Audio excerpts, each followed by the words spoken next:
You're listening to Potty Mouth Radio, the home of movies, music, television, and comedy.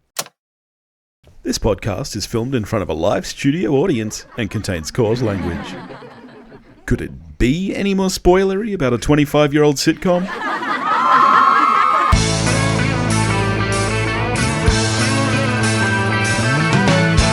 Hello everybody and welcome back to the one where we watched a Friends Rewatch podcast, where this week we watched The One with the Thumb. Hey Noosk. Now, do you know what the thumb is talking about? Yes, I remember now. As soon as the episode started, I remembered. But you know what? It's a pretty small subplot of this episode. Most of the titles do relate to a small part. Really? I mean, obviously there's bigger ones like the one with the embryos and things like that, but the one where they all find out. But most of the time I feel like it relates to a small part. Interesting. So this episode is obviously the third episode. It premiered on October 6, 1994. First episode not written by Marta Kaufman and David Crane. This one was written by Jeff Astroff and Mike Sikowitz. Who the fuck's that? I guess they're writers on the staff of Friends. Oh, okay. Fair enough. Carry All right. on. And this week it's my turn to try and do the plot in a minute. I think No, in 30 seconds. 30 seconds. Okay. I feel like this is going to be a pretty easy one if I'm honest with you. That's what I said. All right. You ready? Yeah. Here we go. Okay. So, fuck. Joey is auditioning for a part in a movie that requires him to smoke. He asks for Chandler's help auditioning, and this gets Chandler back onto the path of smoking. Meanwhile, Phoebe discovers $500 has been randomly put into her account. She contacts the bank because she doesn't want the extra money. This is going to be... Fuck, I'm almost at 30 seconds. And, Hey, pick up the pace. And she doesn't want the money because she doesn't need that much money. Oh, fuck. Okay. You promised me you'd get rid of that sound. Ah, shit. Maybe we need to go back to a minute. 45 seconds? So, anyway, she doesn't want the money, so she contacts the bank, and they give her more money and a football phone, and Phoebe is worried about karma and stuff, so she gives the money to a homeless person. The homeless person buys her a soda, and in the soda is a thumb. She complains about the thumb. She gets $7,000. Meanwhile, Monica has a new boyfriend that she doesn't want the gang to meet because she's worried that they won't like him, but as it turns out, they like him very, very much. And that is this episode, the one with the thumb. And can I just say, building on from last episode, I really enjoy this episode because it does one of two things. It has a lot more just kind of, I feel like, general chit-chat. The last one was a bit of a heavier episode in terms of themes and things like that. I feel like it has more just sitting around moments, yes, which I love.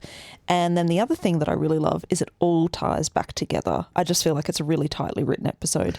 It starts and it finishes with kind of everything tying up together. All a circular story kind of, Yeah. I agree. I appreciate that. Of the three we've watched so far, this is actually my favourite for the same reasons you just said. I feel like it would be so easy to watch an episode like this and say it's a filler episode, but I disagree because to me, this is what Friends is about, and this is my favourite kind of episode. This is the first episode I think we've had fairly equal screen time for most of the six friends. Like, there are very few scenes of them individually. There's maybe a lot of scenes of the six of them together. Yeah, maybe still not as much Joey. Phoebe gets her own sort of side plot, which often actually is the case. And a note I wrote down was that because we're not pushing the agenda of Ross and Rachel, they've actually, and because Monica's got her own plot going on with Alan, the guy she's dating. Yeah. Phoebe's got her own plot going on. They've actually forced Jennifer Aniston to just like assimilate with the rest of the group. So she's actually hanging out with the guys a lot. Yeah, true. So she's playing baseball with them. She calls Alan, to stop Chandler smoking. Yeah. I really love that sort of stuff where she is just part of the group and you can start to see her becoming one of the gang. Yeah, and it's not because she's integral to the romantic plot. Yeah. Because she stands alone as her own friend, and not because she's Monica's roommate. Yeah. Well, let's start. So the episode begins with the cold open where Phoebe comes back from an unsuccessful date and the group are talking about euphemisms and stuff. I love the stuff with it's funny. When this episode started, I was like, oh, is that what the thumb refers to? The thumb to forefinger? Yes. And I love that they never actually say out loud what it is they're talking about. Oh, everyone knows. Yeah. Everyone knows. I remember kids at school going around and doing this. Did you know that this is how big a guy's penis is? I remember that coming up recently. And it was... probably didn't say penis because that was, like we probably said... Willy. No, or doodle. Yeah. I remember this coming up recently with our friends, and it was almost exactly like this episode. I feel like all of us immediately looked at our hands and were trying to work out who's... And no, the best part of that scene is Joey going, that can't be right, because Joey has weirdly small hands. Beth and I have talked about this before. Beth, who has been featured on We Watched a Thing podcast. Beth and I have spoken about how Joey has weirdly hairless arms. Yep. And small hands. They freak us out. I remember bonding over it with her. See, you don't know this, but as a guy, when you do this, I can feel myself trying to stretch that finger longer. Oh because you don't want it to look small. It's a thing, I swear. But I think it is. But I really like this cold open. One of my favourite kind of running jokes throughout the episode is Ross's dog Chi-Chi. Yeah. When they're talking about, how he went to the farm and he's like, no, he really did. And then the realization that he didn't. Yeah. And then Joey later's like, would you let it go? You didn't know Chi-Chi.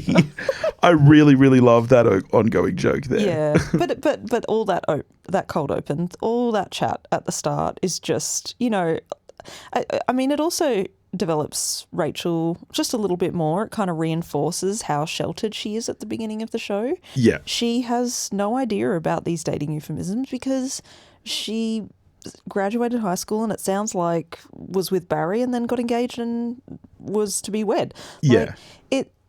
Unless you're in that sort of dating scene, you don't really know these things. Yeah. For instance, like you. Okay. Because you only dated me. Bless your cotton socks. I think that I know that Joey has mentioned being an actor before, but this is also the first sighting of Joey and Chandler's apartment, is it not? Yes, finally, we're in their apartment. And it's a Laurel and Hardy poster. Yes, not Charlie Chaplin. I was incorrect. And there are a few other sort of like old film posters in the background. Yeah. It's funny, the boys' apartment is definitely not supposed to be the good-looking apartment, like the girls' apartment. But I don't know. There's a certain sort of style to it. Like you and I have been heavily influenced by that. We've got old movie posters in our household. Yeah. I'm still confused as to who is decorating. I feel very strongly that it's Chandler and not Joey. It's got to be Chandler. Despite Joey being the actor. No, but here's the thing. Obviously, it hasn't come up yet. Again, I'm trying so hard not to jump ahead, but I hope that it actually adds something to our conversations because we are looking back with context. Yeah. Obviously, later on, I can't remember if it's come up yet, but later on you find out that really it's Chandler's apartment. Joey is his new roommate. So I feel like, maybe Chandler is the one who decorated for sure. When we meet Eddie. Okay, sorry. Yeah, we are getting ahead. Yeah. We're just reminiscing about future episodes. But again, this is one of the few scenes we have in this episode with, the friends not in the group of 6. Yeah. And I think that this is a nice moment between Joey and Chandler because before this, it kind of seemed like they were just roommates, whereas this is the first time we get to see Chandler's helping him with his audition. They're friends in their own respect. They have their own sort of time together. What I like is that they're not just hanging out with the girls across the hall and Chandler's buddy from college. Like they start to have, of course, their own storylines. Like the guy's apartment becomes an integral part of the show. 100%. And it like the sort of Bert and Ernie-esque of it all. Yes, yes. It's very, I don't know, it was nostalgic back then for Sesame Street, and now it's nostalgic because it's Friends. Yeah. The smoking, though. Let's talk about this, because this would not happen on television today. I don't think it's allowed on network television. What do you mean? There are very heavy rules around it. Like, I know from when I was working in television in advertising, I remember once filming an ad for like a bed and breakfast, and we were allowed to show people cheersing, like with champagne glasses, but they were not allowed to drink. You cannot show people drinking in an ad. But they can cheers with champagne. They can cheers, they're literally about implying they're about to, but they cannot actually take a drink. And it was the same even with news. Like, I remember when I was working in news, there were very strict rules around like needles, for example. Like, you could show doctors like loading needles up. You could not show one being injected, even if it's not drugs, even if it's like a vaccine or something. There's very strict rules around that kind of stuff.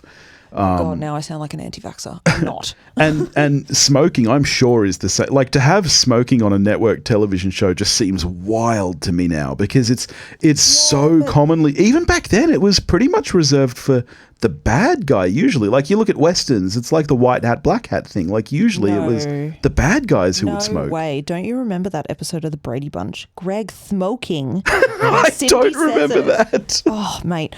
It's fucking Brady Bunch. We should do a rewatch of The Brady Bunch. No, it is, I think, network television reserves it for lessons. And that is exactly the way Friends is using it. And I remember watching it as a kid and being like, oh, okay, smoking's bad. Because all these really cool people who live in New York City are saying it's bad. But like, here's what I found really interesting. But here's what I found really interesting about this whole subplot is that I don't think that necessarily is the case, because there is a moment where Chandler kind of turns it back on them and he's like, I accept all your flaws. Why can't you accept this? And for a moment, and we'll talk about this scene later when we get to it, but for a moment they do kind of like abide by that, and they're like, oh, yeah, he's right. Like, we should accept this about him. No, I mean, yeah, I think that's just showing how much of a like little shit he's being about it. Before we launch into other scenes where the smoking is very prominent, though, can we talk about that scene in which Chandler is helping him rehearse his script? Yeah. And he's saying to him, you know, you've got to relax your hand type thing. Cause Joey yes. No, not too relaxed. Yeah. Whoa. Funny because gay. Funny because gay. Like, yeah. Seriously? Yeah. It's so on the nose, and it's just kind of embarrassing. It's not back. Funny. Yeah. It's not funny. Yeah. Like, if he relaxes his hand too much, that means he's gay, and therefore that's bad. Yeah. Like, that's the joke? Yeah, that's the joke. Just bizarre, isn't it? That's the kind of thing where I guess it really did wash over our heads as kids. Like, yes. I mean, obviously, that's not to say as kids we weren't all like, you're gay. Like, gay used to be an insult for things. Terrible. But, yeah, I guess maybe it was sort of fueled by things like this. Yeah. You can't let your hand flop. What? Yeah. So stupid. Like, when did the gay ear become a thing? I was literally about to ask I was just wondering that. Like, if you when had a piercing in one ear. Was that? Was it maybe to do with George Michael?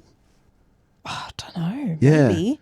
Man, the 90s were wild. People had wild ideas. I know. Yeah. And we just kind of got on with it, not thinking, that's a bit homophobic. Speaking of wild ideas, Phoebe's a whack job. No, because I would be thrilled to have $500 randomly turn up in my account. As all of what would you do? Would you notify the bank?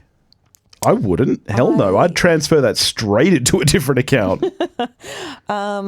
Look, the old me would have said I'd keep it, I'd spend it or something.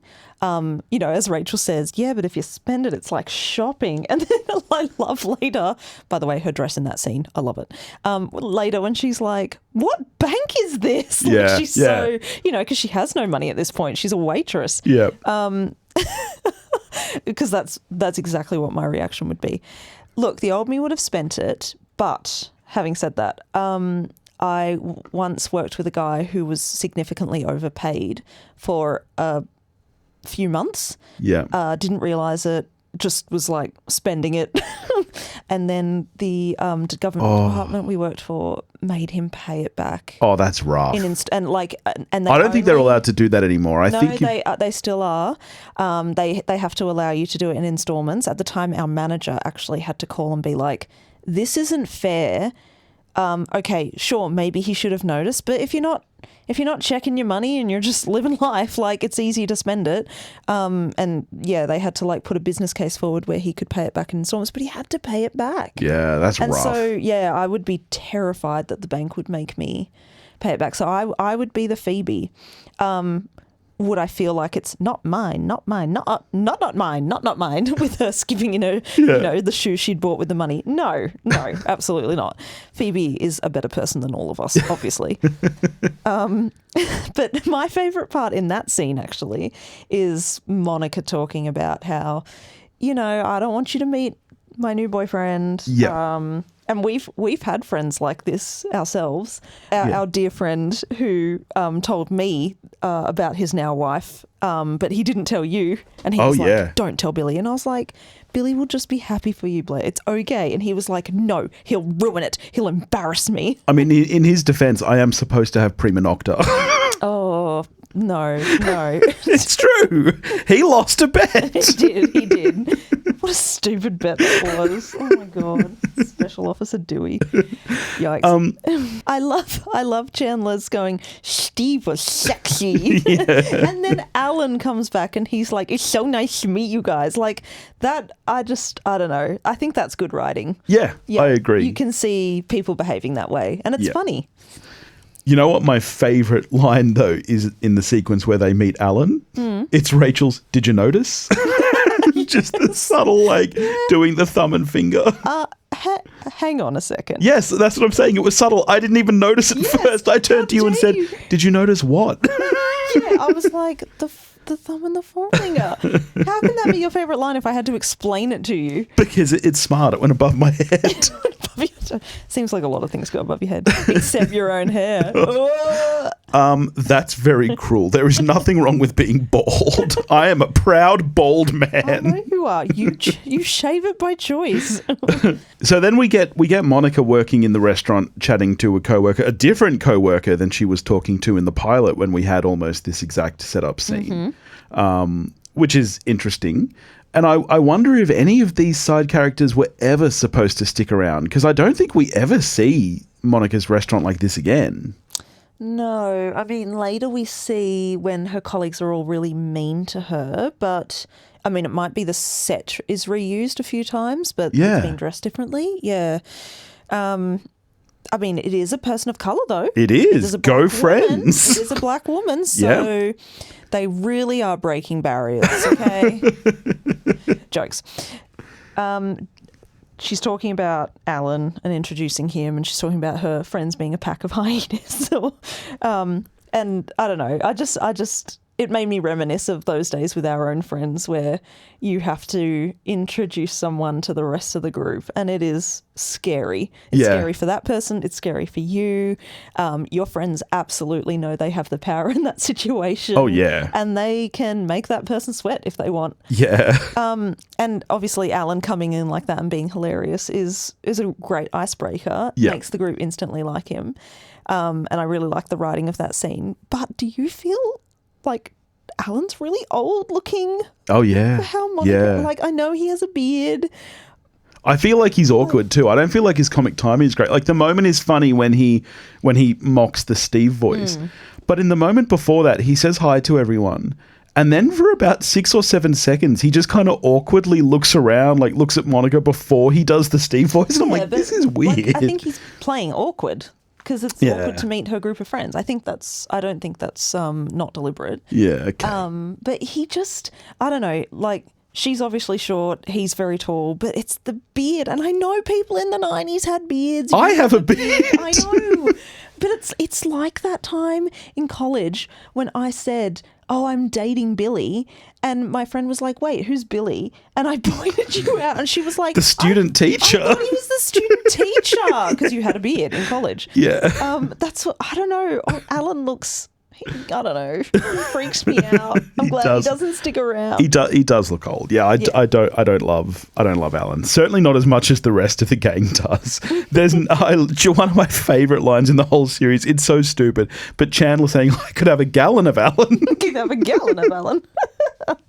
It just makes me laugh so much. Yeah.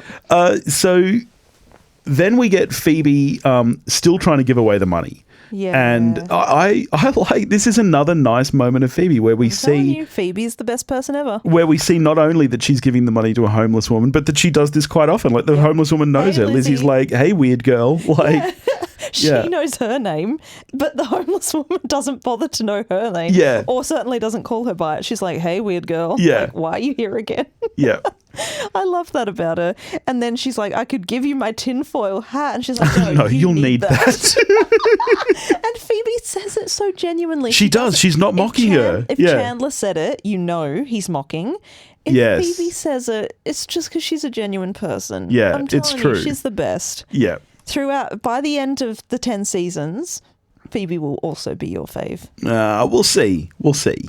And so then Lizzie buys Phoebe a soft drink. Mm-hmm. And a soda for you American listeners. Yes. And in the soda is a thumb. Yep. And one of the most interesting things to me about a 4-camera sitcom is scenes like this that are shot outside of the studio. Yeah, I hate it. And that weird low camera angle of Phoebe as she looks in the can. And like, I know what it's trying to do, obviously. Like from a cinematography point of view, I understand the shot. Yep. But in the context of Friends, it looks weird. You know, I feel exactly the same way, and this is jumping way ahead. Don't do it yet then.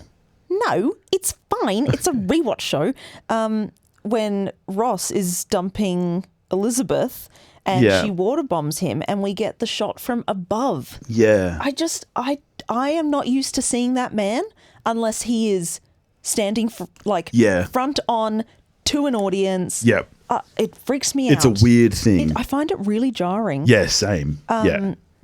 But interestingly, that scene you're talking about, that shot. Now, if this episode was written far later in the series, what would Phoebe say when she saw the thumb? What would she say when she saw the thumb? Oh no. Oh no. Yeah. And she just says, "Oh." Yeah. I'm like, oh wow, we haven't reached the kind of. It's not even the Flanderization of Phoebe yet. It's just, like Monica saying, it's like a catchphrase status. Yeah. We haven't reached that point yet. Yeah. It's still all brand new. It's so interesting to look back. You know what? We should track that. We should track the moments for each of the characters when we hit their catchphrases. Yeah. When we hit their thing. Yeah. Yeah. Because Monica's "I know" is like iconic. Yes. I mean, Chandler's is a bit more all over the place. I mean, honestly, the first catchphrase we get in the show is not any of the core 6. It's "Oh my God." I can't wait till we hit that. That was a terrible Janice. Yeah, I know it was a bad Janice, okay? You sounded really bogan. Well, I am Ocker, mate. You have to be more nasally. Oh my God. Now, that's a good... I like that, Janice. Ugh. No, not in a... Oh, you dirty birdie. Anyway, let's move on. And then, of course, we get the scene with Chandler in his office having to take a drag of a cigarette and then, spray the air freshener and then do the mouth spray. I remember watching that as a kid and thinking it was so funny when he mixed it all up.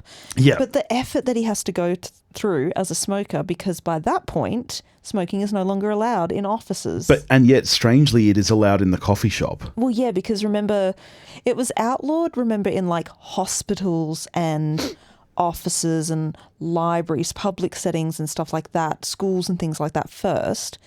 And then bars and cafes, it was very much still a part of the culture and the furniture.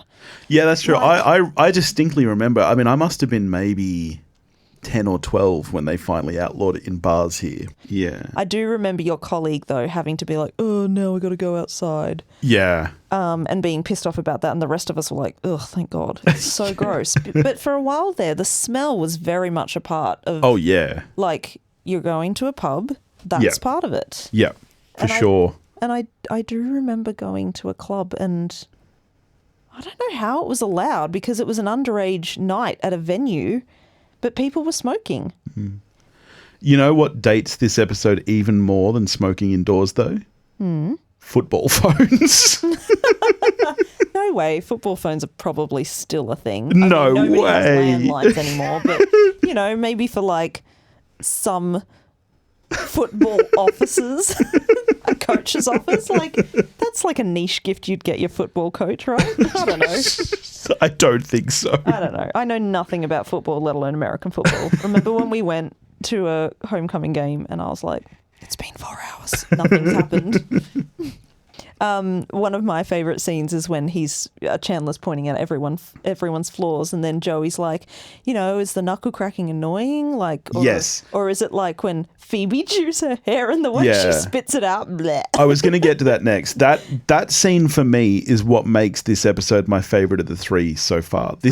I think this is the first time out of these 3 episodes that we've really had an interaction like this between all 6 of the group. Oh, at once. Where they're all together. And it's not just like a generic kind of conversation that anybody could be having, like about euphemisms or about dating. The kind of conversations we've had earlier in episodes. Yep. This is the first time, I think, where we really see the chemistry between them, and it really feels like they're genuinely friends. Yeah, they've pulled out certain parts. Like I love that when Chandler starts by giving them all shit, and then they just keep going. And I mean, it's like a pretty like cliche like type scene. Like you've seen that many times in a TV show, but I understand what you're saying, that it's specific to each of them. Yeah. So, and I think it's just the strong chemistry between them. So, but my favorite part of that scene is that Rachel doesn't have a thing, because she's still new to the group. Yeah. And 3 episodes in, a lot of sitcoms wouldn't even bother with that anymore.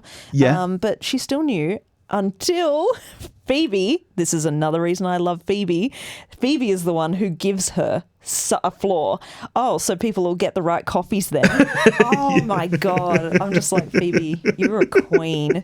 She is fucking useless. I mean, okay, you're right though, except apparently Rachel is on these guys' baseball team. They play baseball now. I know. Since when have they played baseball? Yeah. So they're talking about the Hasidic jewelers that they played. I mean, maybe this is just a thing in New York where you rock up and you're like, let's play some baseball against another group. But they were all dressed for it and had their own bats and stuff. Like, oh, that's just costuming. That's not. I mean, maybe they have bats from childhood. You moved out with your bowling ball. That's true. I still have my bowling ball. the finger holes don't fit me anymore. You are so cool. I was 8 years old when I got that ball. It's a little bit light for me now. But something that I find really dates that scene. And this is just something I don't know, I notice in shows and TV shows and movies and stuff. The way Chandler walks away from the group when he's like, haha, I've set them off amongst each other. They're all arguing, and he gets a long drag of his cigarette and walks away, kind of cool guy. Yeah. I don't know. No one walks like that anymore. It's funny at the time, but now it just looks so lame. It's so 90s lame. Do you know what I mean? Like, it's like Doy all over again. Doy. Like, I don't know. There's just the way people used to move is, it changes. And I find that really interesting. I get that. Yeah. I don't know. Like, maybe it's the dance teacher in me. I don't know. But I just feel like I often look out for things like that. Yeah. And I like it. Another thing that obviously dates the show a little bit. They're all watching Lamb Chop. Oh, I know. Isn't that so like, and wow. not only are they watching Lamb Chop, they're grown adults watching Lamb Chop who get upset when it gets turned off. Yes, but I have done that with my siblings. I used to love Lamb Chop. When our eldest daughter was a toddler, my siblings and I once sat around watching Teletubbies. She was barely watching it. I know. And we were like reminiscing about how my little brother, who was younger than us, was like, he was the Teletubbies age. Yeah. And we all sat around reminiscing about it. And she was the excuse, but she was barely watching it. Yeah. I don't know. I remember watching Lamb Chop. It was It was on Win TV here, wasn't it? Dude, Lamb Chop was the best. The Song That Never Ends? Man, that song slaps hard. So then Monica decides that she has to break up with Alan. because as much as the rest of the guys love him, she does not. Yes, yep. And I actually really enjoy this storyline. I love the way that they all react. Me too. We didn't actually talk about it, but it's a little bit like, I don't know, it's just like an interesting like play on the like the phrasing and stuff in the writing. Yeah. But in the last episode when Rachel is returning the ring to Barry and you're sort of playing this is going to hurt with the kid in the dentist chair. Like that, they just keep throwing it back between who is he actually talking to, who is it relating to, and I like that sometimes they have a bit of fun with things like that. Yeah, maybe it's just very 90s sitcoms. I don't know, but the way they all deal with the Alan breakup is funny. Yeah, but I have a criticism for that scene. Okay, so when they are watching Lamb Chop. And they're sad that it's all turned off. Oh, yeah. Sorry, Chandler eating a nicotine patch. I love that line. Yeah. Oh, I'm alive with pleasure. Yeah, I'm alive with pleasure now. Yeah.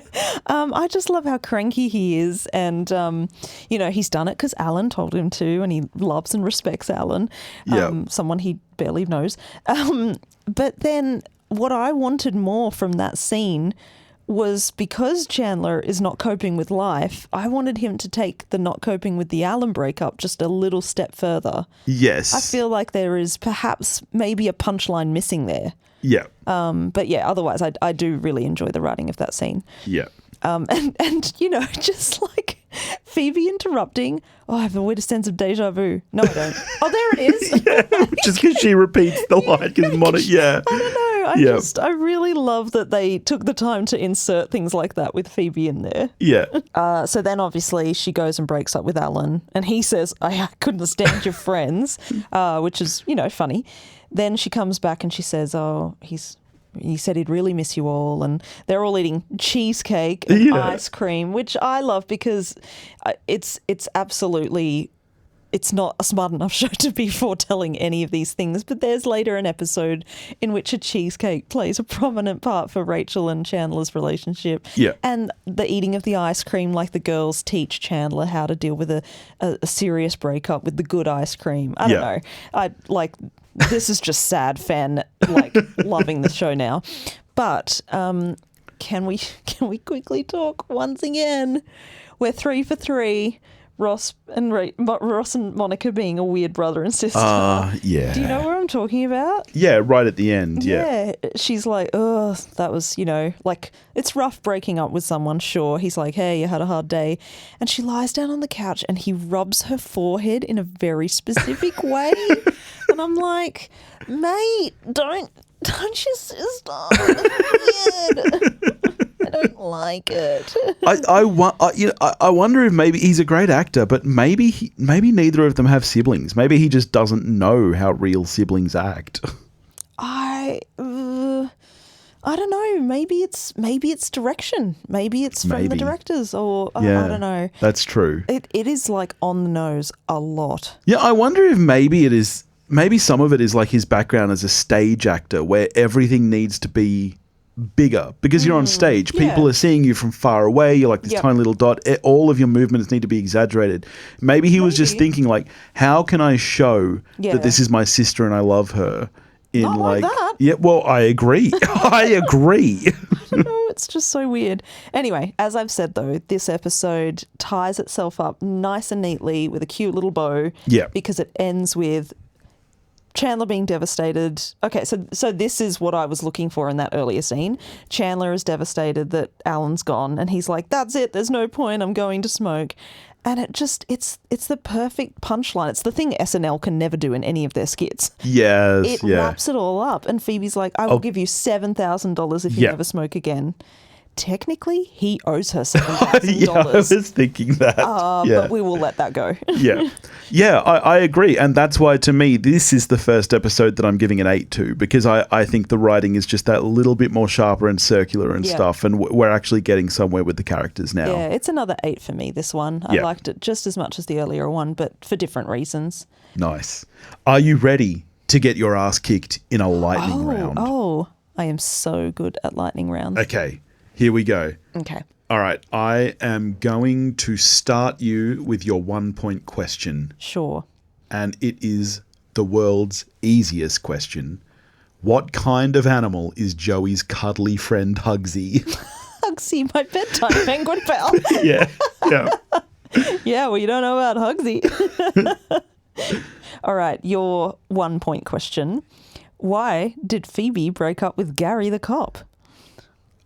Oh, shit. Oh, mate. Oh, because he shoots a bird. Yes. All right. No. Your 2-point superfan question. Okay. This one I'm not sure you'll get. How old was Monica when she finally learned to tell the time? 12? 13. Oh, 13. Shit. I was so close. All right, here we go. This is my chance to sneak ahead of you. I think you have a sister who still doesn't know how to tell analog time. Yes. Okay. Superfan 2 points. What was the name of the game that Chandler invented to give Joey money? Cups. Damn it. Yes. Yeah, I mean, that's not a hard one. I can't believe I'm behind you now. Yep. That's bullshit. I am so good at lightning rounds. Oh, I hate to see it. All right. Well, thank you, everybody, for joining us here on The One Where We Watched. Next week, the one that we're watching will be the one with George Stephanopoulos. Oh, the little guy. All right. Thanks, everybody. Oh, I'm alive with pleasure now.